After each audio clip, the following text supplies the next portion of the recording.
to introduce my friend coming up next, Dr. Glenn Vo. And I'm going to give him this blue basketball. He can come sit over here. All right. I've never seen a blue basketball before. I always want to see that. Nice. That was the blue duck from the Adam Sandler movie. So we each have a basketball. You have a lav mic or no? Yeah. Okay, perfect. So we can sit for a minute. So why don't you sit here? So just because you have a different basketball color doesn't mean you're playing a totally different game. So I'd like Glenn to first talk a little bit about his dental journey as a practice owner, because he's now a member of a DPO. We're going to talk about DSOs and private practices. So Glenn, we're going to talk about your Facebook world in a second, but tell people a little bit about your dentist journey and practice ownership. So I graduated in 2007 from Texas A&M Dental School, and opened a private practice with my wife, Susan, who's right over there. Say hi.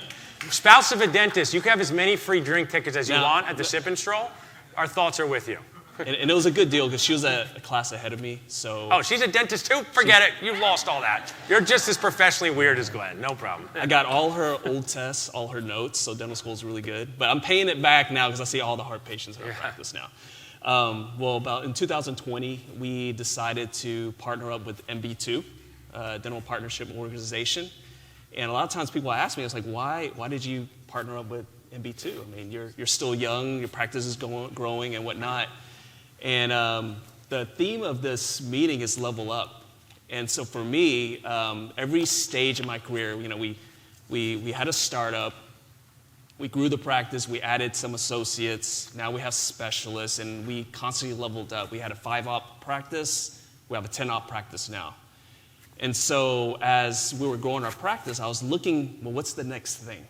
Like, how am I going to get this to the next level? But also kind of protect and grow our family wealth. We have 2 kids as well. And so I was doing the experience and just seeing what else is out there, DSOs, DPOs.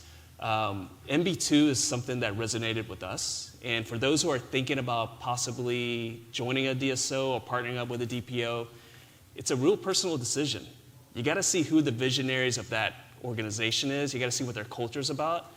And the founder of MB2, Dr. Villanueva, is someone who I connected instantly with, and it's been great. So again, I love you sharing that, Glenn. So I'm a big fan of this play, Hamilton. I love Philadelphia. They put me on the brochure.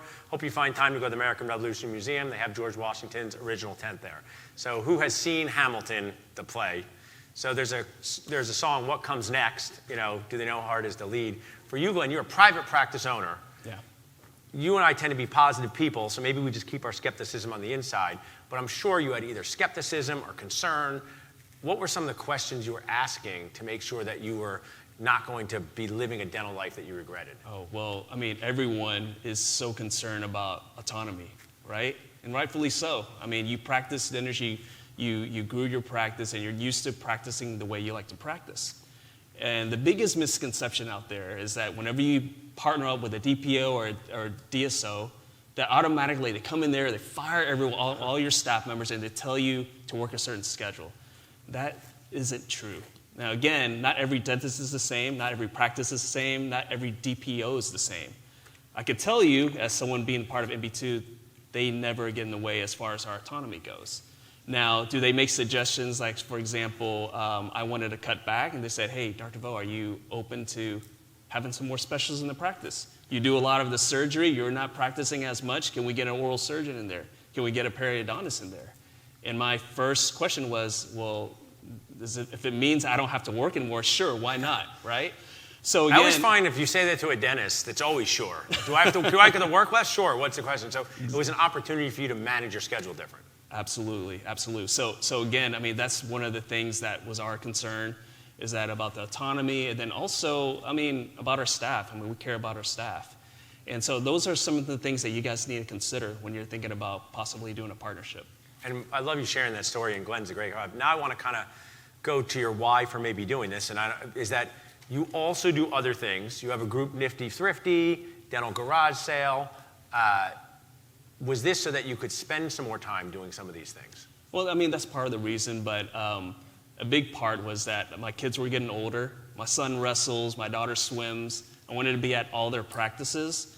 And so I knew that in order for me to do that, I'd have to, get out of work really early to take them to their practices. So that was a big consideration. So that's something to think about as well. When you're thinking about leveling up, you level up in your career, but really it's all about leveling up in your personal life as well, right? I mean, why are you working so hard? You're working so hard so you can spend time with the people that you love, right? But if you're always in the op or you're chained to the chair, how are you going to do those things? Are you going to miss out on all these activities that your kids are participating in, or are you going to let someone else take your kids to that? That was a big part of my decision. And I like you to understand that this whole meeting is about no judgment for your treatment plan, but I talk to dentists at all different ages and stages, and I say, your family wants you to take that Friday off to spend time with them, and they say, I can't afford it. And I say, was it your K1 that said $888,000? They said, yes, that was mine. So I said, you're not using words right. It's not about you can't afford it. It means that you don't know how to create decisions to do that. So my hope is that I bring people like Glenn, who's so well-spoken, to kind of share his journey, not just here on stage, but also afterwards. But now I think that dentists have like this entrepreneur bug in them, right? And we all started our Facebook groups around the same time. Some have come after us. We're doing this. So I would like you to tell us about your Nifty Thrifty journey, the awesome parts, the aggravating parts, and what it does for dentists. Well, I actually have to give a lot of credit to my wife. I have a problem, and it's a problem that most dentists have, and that is whenever you see like a cool dental product or you see a good deal, you just have to jump on it, right? And so I bought all this dental equipment, probably enough to equip like 2 other practices, and I had it in a storage unit. And my wife's like, you got to get rid of this crap. I mean, what is your problem? You got to get rid of it. So I was thinking to myself, well, what's the best way to do it? Well, I created a dental garage sale.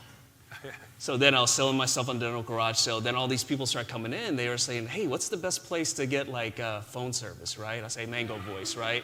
What's the best place to get these different things? And I thought to myself, well, this is a buy-sell group, and we need to create something. And so that's what Nifty Thrifty Dentists came about. And so it's not about being cheap, right? It's not just about saving money.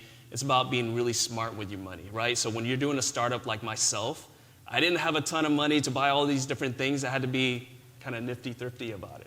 That's really what the group's about. And so again, a lot of people, Paul referred a lot of people in our group, and it's just growing. And that's what the group's about, just helping each other out and just making sure you don't make those same mistakes that someone's made, unfortunately. I really appreciate that. And also, as 2 Facebook founders up there, and some are coming up, Facebook currently is free.